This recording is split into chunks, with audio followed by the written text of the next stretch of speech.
fazer uma oração, retomar nossa reunião de hoje, agora para a celebração da ceia. Nós vamos meditar ainda na palavra de Deus antes disso, né? Então vamos orar? Bom, Kevin, dirige, gente. Outro dia eu comecei o estudo em Hebreus. Hoje eu não vou dar sequência, mas a pregação vai ser em Hebreus, tá? Só que eu vou lá para frente, né? Na verdade, eu só fiz a introdução e a gente vai pegar o capítulo 1 ainda.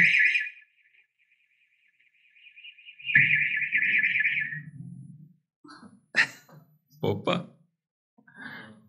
Tem ladrão aqui. Ativou o alarme. Mas vamos lá. Então, nós, apesar de termos começado o estudo outro dia lá em Hebreus, no capítulo... Nós vamos ver ainda o capítulo 1, a gente só fez a introdução, como eu estava falando, mas nós vamos hoje usar desse mesmo livro, essa carta, só que lá na frente, lá no capítulo 10...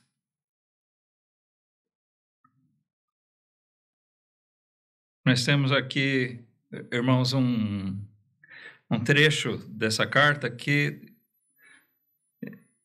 eu diria é particularmente pertinente a essa ocasião em que nós celebramos a ceia. Muito do que ele fala aqui tem uma estreita relação com o que nós vamos celebrar. Ele diz aqui, olha, nós vamos ler a partir do versículo 12. Ele falando a respeito de Cristo, diz assim: mas este, ou seja, Cristo, havendo oferecido para sempre um único sacrifício pelos pecados, está assentado à destra de Deus. Nós vamos partir daqui, desse versículo, vamos discorrer um pouquinho mais adiante, nesse mesmo texto. Mas começando por aqui, o assunto, então, em pauta é esse sacrifício único de Cristo. Irmãos, isso só valoriza esse momento nosso, esse momento da igreja, de celebrar a ceia.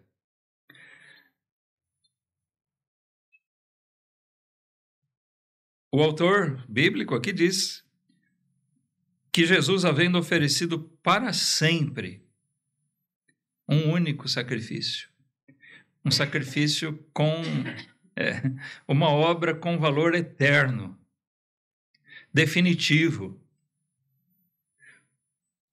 único, que torna aquele momento tão precioso, tão raro.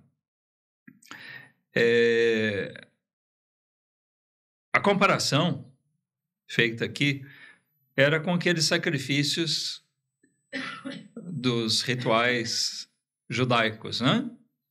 Onde o sacrifício era feito a cada dia. Aliás, vários sacrifícios.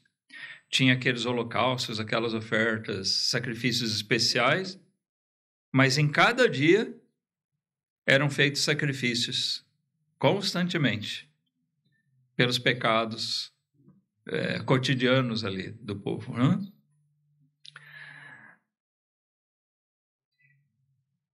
Tudo aquilo era simbólico daquilo que haveria de ser feito, de ser cumprido por Jesus Cristo. E ele veio e cumpriu isso definitivamente. Então, nem para o judeu,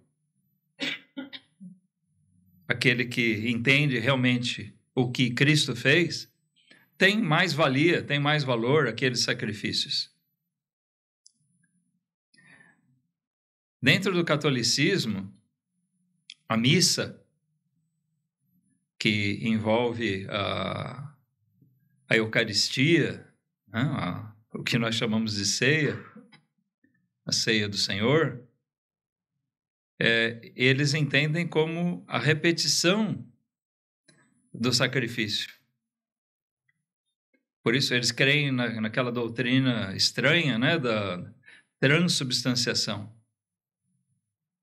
onde a hóstia, que é o pão que eles usam, eles dizem que ele se transforma mesmo, ainda que espiritualmente, no próprio corpo de Cristo.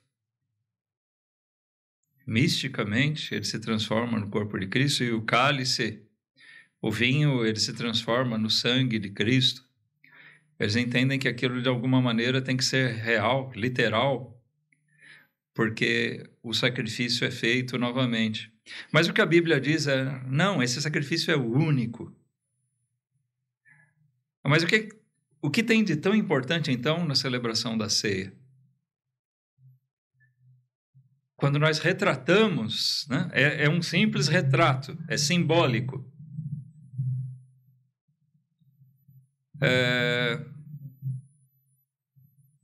Então, esse pão não se transforma no corpo de Cristo. E nem o cálice vai se transformar no sangue, literalmente, de Cristo. Mas eles têm que representar com fidelidade. A gente sempre enfatiza isso, né? Aquele pão asmo, o fruto da vide, eles têm que ser os elementos corretos para ter essa representação simbólica que foi estabelecida por Jesus mesmo. O próprio Senhor criou isso. Mas, irmãos, ainda que a gente pratique isso mensalmente ou em outros períodos, a gente poderia celebrar a ceia toda semana. Não teria nada de errado. Mas sempre vai ser um símbolo. Mas isso não tira o valor dele. É importante que quando a gente vai participar da ceia, nós estejamos realmente conscientes de que nós estamos falando, nós estamos narrando simbolicamente, nós estamos falando desse sacrifício único. Amém? Entenda bem isso. Nós estamos reunidos para celebrar uma coisa muito especial, aquilo que Jesus fez, um ato com valor imenso, eterno, duradouro, permanente, um único sacrifício. Isso não aconteceu outras vezes e não vai acontecer mais. Jesus não vai voltar para ser sacrificado de novo. Ele vai voltar agora para reinar. Isso é bem diferente, porque aquilo já foi cumprido. E hoje, tendo oferecido para sempre esse único sacrifício, nosso Senhor está sentado à destra, à direita de Deus, ou seja, à destra do Pai.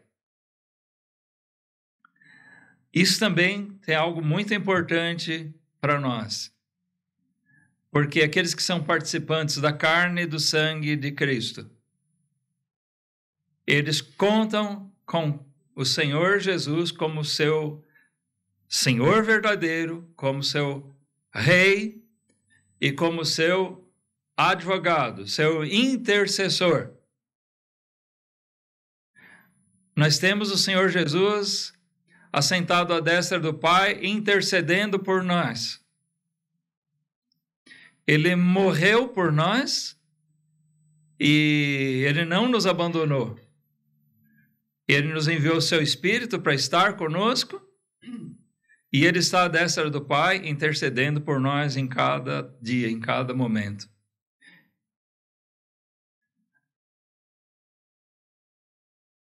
Versículo 13 diz: daqui em diante, ou seja, a partir desse momento que ele cumpriu esse sacrifício, e uma vez assentado à destra do Pai, o que ele faz agora? Daqui em diante, esperando até que os seus inimigos sejam postos por escabelo de seus pés. Jesus agora aguarda aquele dia em que os seus inimigos, aqueles que o odeiam, os anticristos, aqueles que o rejeitam, vão ser postos por estrado dos seus pés. é uma forma diferente de estar aos pés de Cristo, né? A Bíblia diz que todo joelho se dobrará e confessará que Jesus Cristo é o Senhor. Nós devemos estar aos pés de Cristo, mas não dessa forma aqui. Nós devemos estar aos pés de Cristo, nos humilhando diante dele, confessando ele como nosso Rei, nosso Senhor, como verdadeiros súditos do Rei. Mas aqui fala que os inimigos dele serão postos aos pés dele, não como prostrados, como súditos, mas vão estar debaixo dos pés dele. O escabelo é o estrado, aquele lugar onde o rei pisa, abaixo do seu trono. Nós não somos feitos para estar debaixo dos pés, para sermos pisados por ele. Mas nós somos feitos para estar aos pés dele, sim, em sujeição, obediência e honra ao Senhor em cada dia.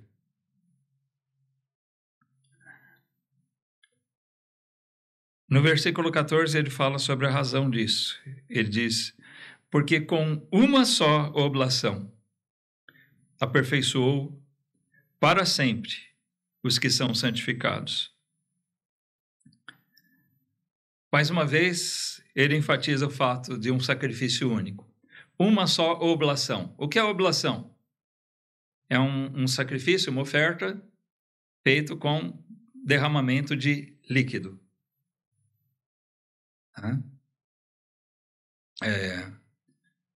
E no caso aqui, o derramamento é do próprio sangue de Jesus. A oblação aqui está falando do derramamento do sangue dele, a vida dele entregue. Nós somos lavados no sangue de Cristo. E assim nós somos santificados, irmãos. Quando nós celebramos a ceia, nós estamos lembrando disso. Eu fui santificado pelo sangue de Cristo, que eu estou representando agora aqui. Nós vamos tomar desse cálice, nós vamos estar falando, eu sou participante do sangue de Cristo. Nós vamos estar falando, eu fui santificado por ele. De que maneira? Olha, nós somos purificados aos olhos de Deus. Os nossos pecados, as nossas culpas foram imputadas a Jesus e a santidade e a pureza dele foi imputada a nós. Que troca maravilhosa, né? Para nós. Que troca tão necessária para nós. Jesus tendo feito uma única vez esse sacrifício, tendo derramado seu sangue uma única vez, ele aperfeiçoou cada um de nós para sempre. Nós somos santificados, ou seja, nós somos separados para Deus, nós somos resgatados para Deus, nós somos lavados dos nossos pecados.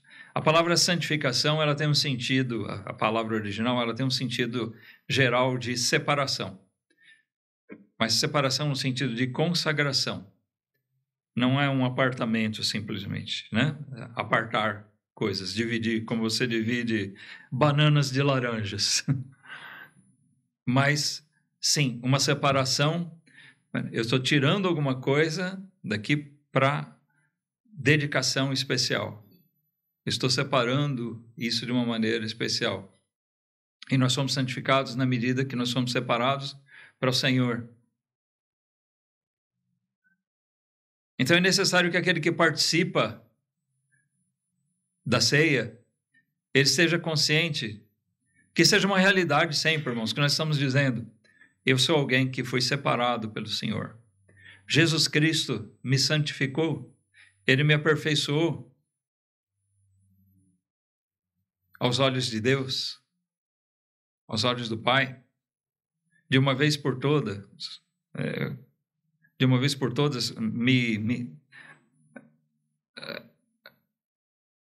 trazendo isso através do seu sacrifício.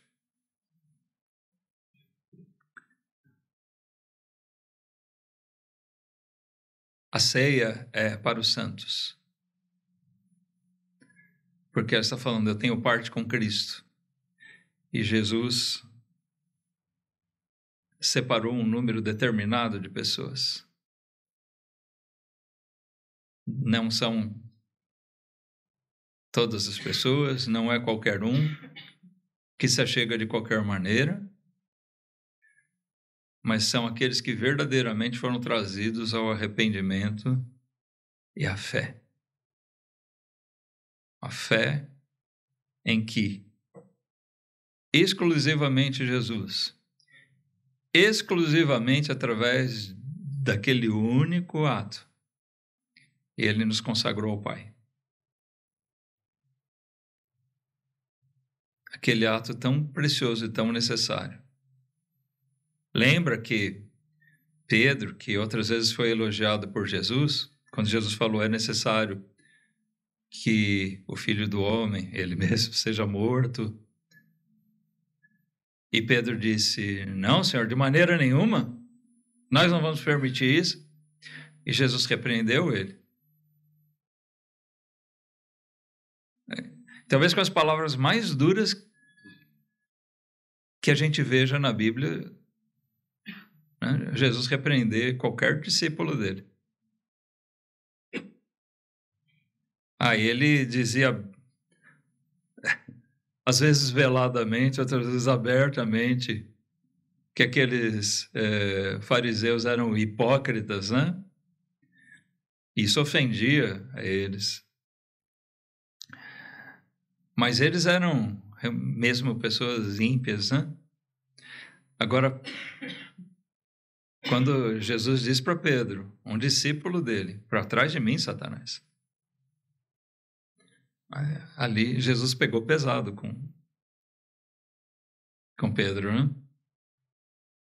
Já pensou? Jesus dizer assim, falar assim para nós? Mas porque Pedro impensadamente falou, não, nós não vamos permitir que isso aconteça. Mas aquilo tinha que acontecer. Aquela oblação tinha que ocorrer. Aquele sacrifício tinha que ser efetivado. Jesus tinha que morrer pela mão dos ímpios, pecadores, para nossa redenção. Ele veio para fazer isso. Se a gente observar, Jesus teve um ministério curto, né? Que são 3 anos e meio. Mas ele pregou arrependimento, ele demonstrou seu poder, fazendo muitos milagres. Recentemente a gente estudou aqui com os adolescentes, a gente estava verificando os milagres que Jesus fez, a vasta demonstração que ele deu do seu senhorio. Ele deixou claro aqueles homens do seu tempo que ele não era um enganador, não era um homem qualquer, mas que ele era o Cristo prometido, enviado por Deus.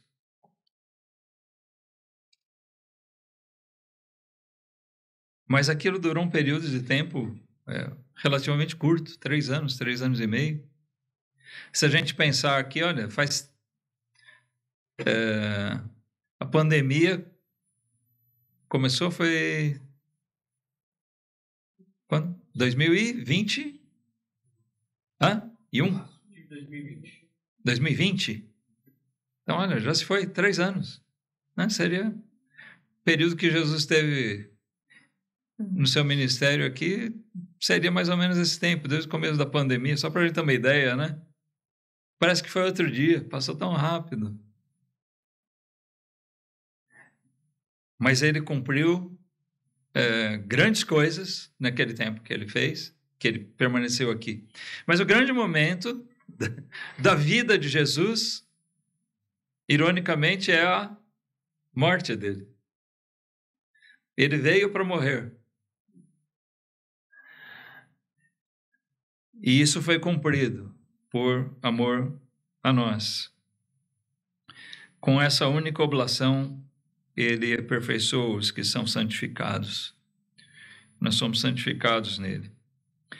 Diz o versículo 15: e também o Espírito Santo nos testifica, porque depois de haver dito, esta é a aliança que farei com eles depois daqueles dias, diz o Senhor, porei as minhas leis em seus corações e as escreverei em seus entendimentos, acrescenta, e jamais me lembrarei de seus pecados e de suas iniquidades. Ora, onde há remissão destes, não há mais oblação pelo pecado. Que verdades preciosas para nós, irmãos, nós temos aqui. O Espírito Santo nos testifica, através da palavra de Deus. Ele faz aqui a referência ao escrito dos profetas.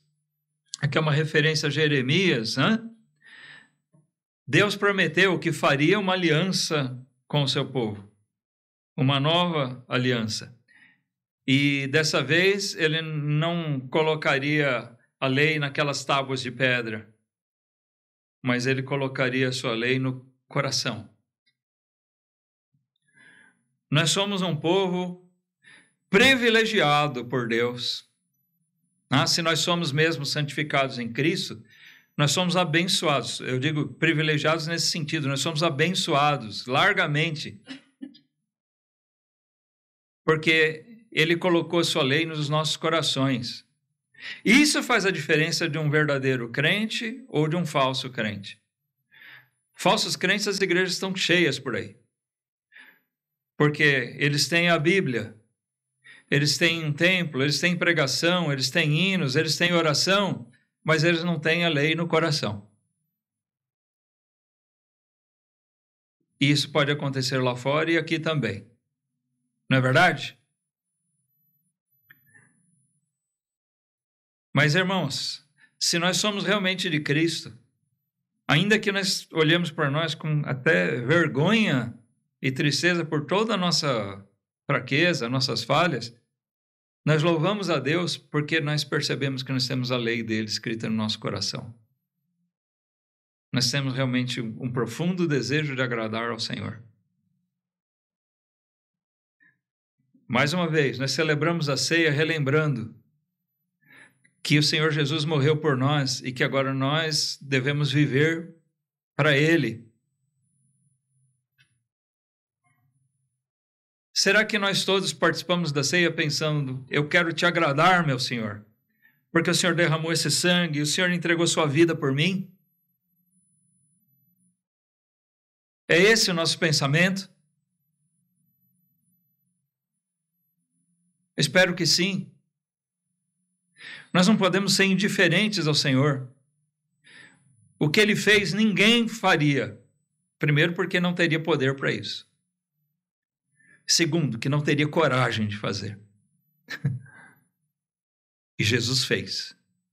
E se nós realmente cremos nele como o Senhor, como o Salvador, como nosso Redentor, nós devemos viver para Ele de todo o coração. Amém? Nós devemos viver em devoção com aquele pensamento, Senhor, eu quero te agradar em todas as coisas na minha vida. Então, quando nós pedimos perdão pelos nossos pecados, nós fazemos um pedido sincero, não é um pedido mecânico, hipócrita, mas é um pedido sincero, singelo de perdão. Senhor, eu não queria te ofender, eu quero te honrar, eu quero te glorificar, porque o Senhor é digno disso. E isso é estar aos pés de Cristo da maneira certa.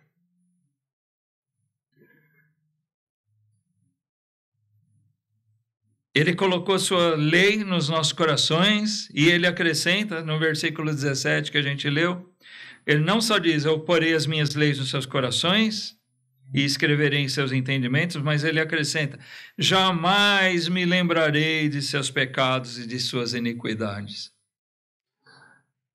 Jesus pagou, está pago, a dívida está quitada.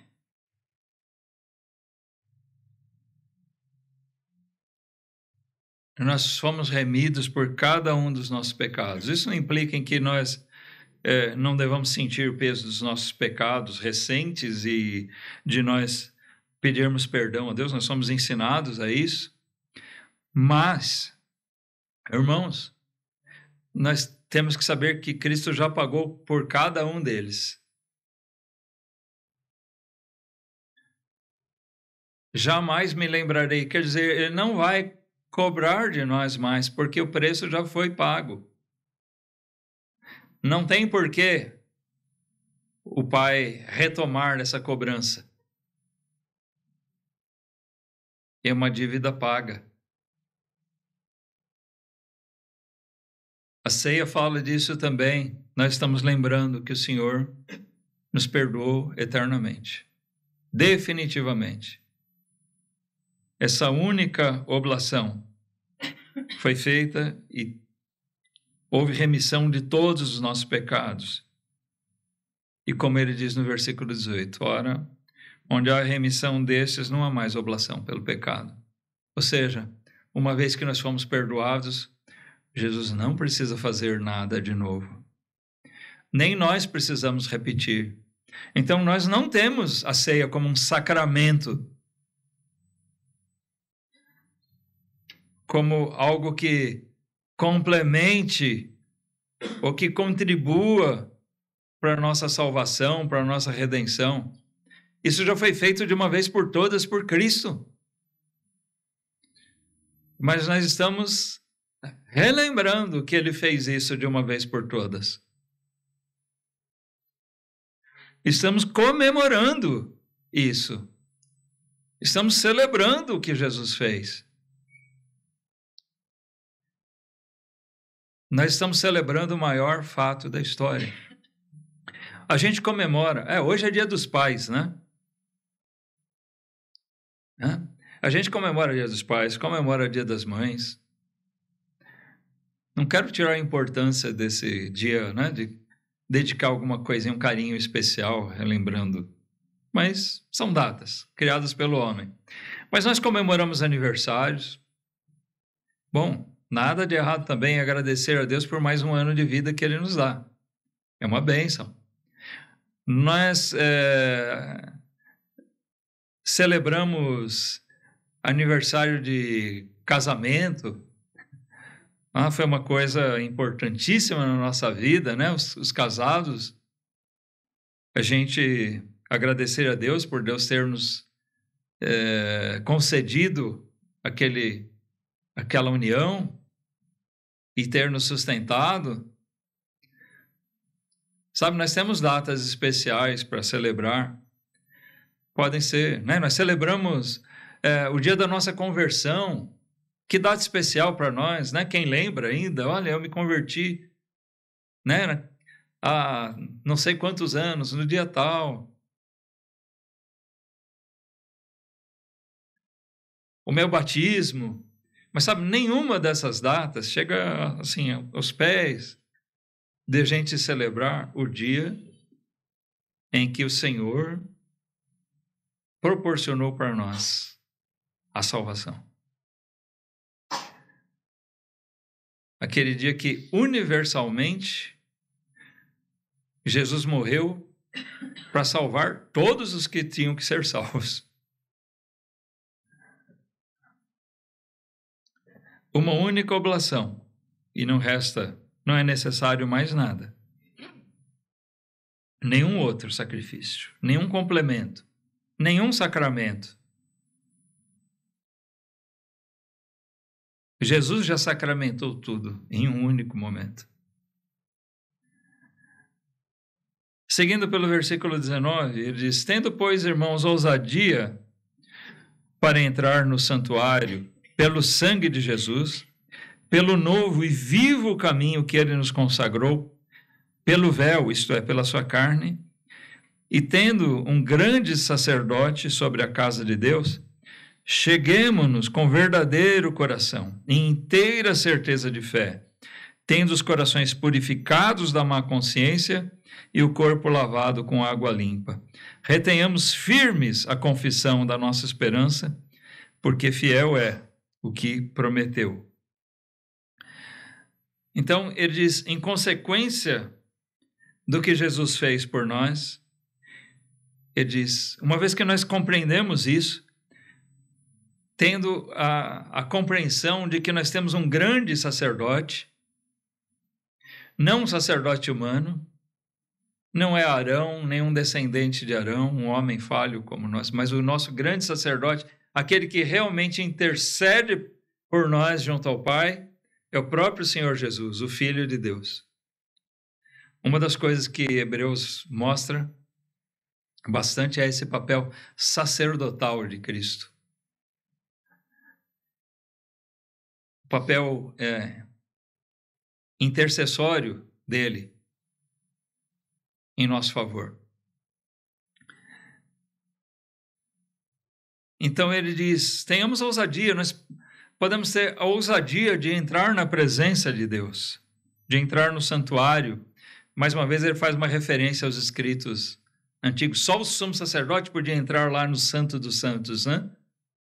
Ali onde Deus se manifestava no propiciatório. Agora não mais, o véu foi rasgado, o véu que separava já não separa mais, como diz aquele neto, né? O véu foi rasgado, como nos é revelado no Evangelho, de cima a baixo, Deus mesmo rasgou, rompeu a separação. Hoje nós podemos chegar na presença de Deus em orações. Quando eu oro, quando você ora, nós temos a oportunidade de falar diretamente ao Deus Criador de todas as coisas, o nosso Pai Celestial. Isso só é possibilitado a nós por meio da obra de Cristo. Então ele diz, nós podemos chegar à presença de Deus verdadeiramente por causa de Cristo. Esse novo e vivo caminho que Ele consagrou. Ele criou. Olha, mais uma vez, a ceia nós estamos lembrando disso. Daquele dia em que Jesus, através daquela oblação, daquele sacrifício dele, ele consagrou para nós um caminho que nós não poderíamos trilhar se não fosse o que ele fez. Ele é o nosso grande intercessor. Nós chegamos a Deus por meio dele. Mas aqui ele diz, então, em consequência disso, sim, nós devemos ter a ousadia, a liberdade de chegar na presença de Deus, mas ele diz, cheguemos com verdadeiro coração. Coração sincero. Amém? Um coração verdadeiro, autêntico. Inteira certeza de fé. Plena confiança. Quando nós oramos, né, ele diz, nós devemos nos achegar a Deus com inteira certeza de que Ele nos ouve. De que Cristo abriu o caminho e que realmente nossas orações, nós podemos estar na presença de Deus. Tendo os corações purificados da má consciência.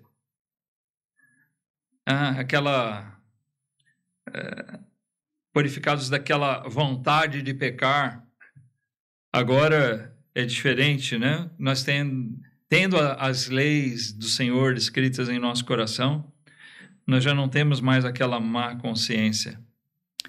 E tendo o corpo lavado com água limpa. Ele descreve aqui o cenário de alguém que se achega em verdadeira santidade ao Senhor.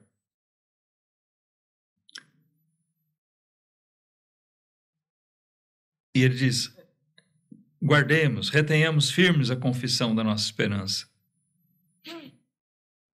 Nós fizemos uma confissão de fé. Eu creio em Jesus. E ele diz, guarde isso de verdade. Carregue isso com o mesmo ardor na sua vida. Ao longo dela, guarde isso, retenha, porque aquele que prometeu, ele é fiel. Nós podemos ter toda a certeza. Você tem certeza que o Senhor Jesus está hoje intercedendo por você? Você tem certeza de que eternamente você vai estar com Ele? Ele prometeu aos que crescem. Ele prometeu essas coisas. E ele é fiel. Ele é fiel no que promete. Então, aqui a palavra de Deus está dizendo: ande nessa confiança. Se achegue em santidade ao Senhor, num novo caminho, um coração transformado. Mas venha com fé, venha com confiança, lembrando, né? Venha com aquela esperança de quem está vivendo aqui, aguardando as firmes e fiéis promessas do Senhor.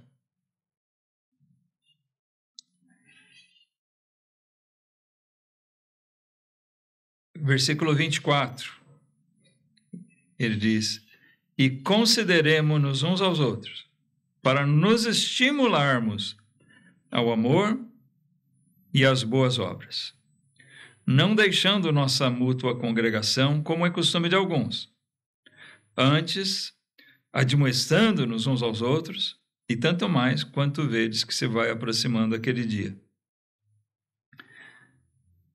Consideremos-nos, nos observemos, acompanhemos uns aos outros, para nos estimularmos às boas obras, ao amor e às boas obras.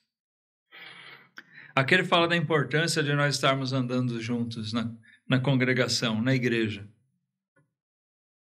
Como é importante a gente ter igreja, como o Senhor é bom. Hoje tem vários grupos que desprezam a igreja porque eles têm uma ideia totalmente deturpada. Para eles, a igreja virou o conceito de um covil de ladrões mesmo.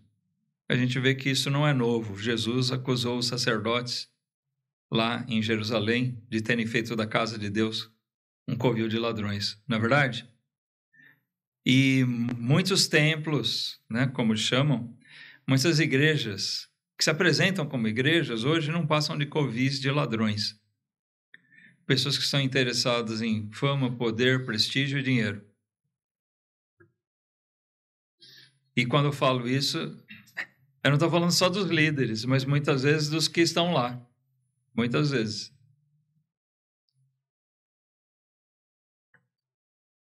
Mas o Senhor concedeu para nós igreja de verdade, onde nós podemos nos reunir com pessoas que temem a Deus, que amam o Senhor, que se regozijam e se reúnem para louvar a Deus, porque Cristo morreu por ele. Irmãos, cada domingo é uma bênção a gente poder se reunir para louvar a Deus. Amém? Amém mesmo? Cada domingo, cada dia que a gente tem oportunidade, quem dera que a gente pudesse se reunir a semana inteira. Já que não é possível para nós, né? Como é um dia tão especial esse primeiro dia da semana para nós, que nós podemos nos reunir com pessoas que amam o Senhor, para louvar a Deus, para aprender mais, para sermos fortalecidos na nossa fé, alimentados na nossa fé. Por isso ele exorta que nós devemos estar juntos, observando uns aos outros e nos estimulando mutuamente ao amor e às boas obras. Sabe, nosso ajuntamento também não deve ser uma banalidade, um mero relacionamento social, um clubinho. A ceia, nós participamos juntos, nós estamos falando, né? Nós somos um corpo em Cristo. E, na verdade, a ceia está retratando uma coisa que tem que ser a realidade do dia a dia. Eu não devo lembrar do sacrifício de Cristo só no dia da ceia, uma vez por mês. Não é verdade? Isso é uma coisa que deve estar permanente na nossa mente, cada dia. Será que você passa algum dia um dia na sua vida sem pensar que Cristo morreu por você? Durante a semana você esquece isso? Domingo alguém vem e te lembra? Ou será que isso todo dia está permanente na sua mente?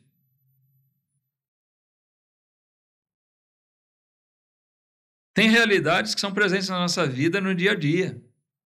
Devem ser permanentes ali. A ceia enfatiza essas coisas num momento especial para isso. Mas o nosso cuidado mútuo, nosso cuidado de andarmos em santidade, de nós nos estimularmos, né? Nós promovermos entre nós um crescimento no amor e as boas práticas, as boas obras, ou seja, cumprir a vontade de Deus. Boas obras é isso, é fazer o que Deus quer que nós façamos. Essas são as boas obras, as quais Ele preparou para que andássemos nelas. Efésios 2:19, 20. 20.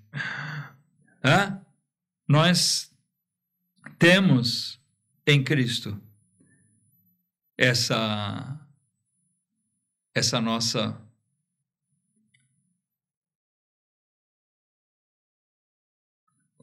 nosso privilégio, essa nossa bênção. E assim, como nós devemos enxergar como é importante nós estarmos juntos para louvar o Senhor, nós estarmos juntos para celebrar o sacrifício dele por nós, nós estarmos juntos para servir a ele, para trabalhar para o seu reino. Jesus nos salvou e promoveu a igreja. Ele estabeleceu a igreja com esses propósitos de que nós andássemos juntos, que nós juntos uníssemos esforços para nos fortalecermos uns aos outros e para promovermos o crescimento do seu reino. Jesus intercede por nós por isso.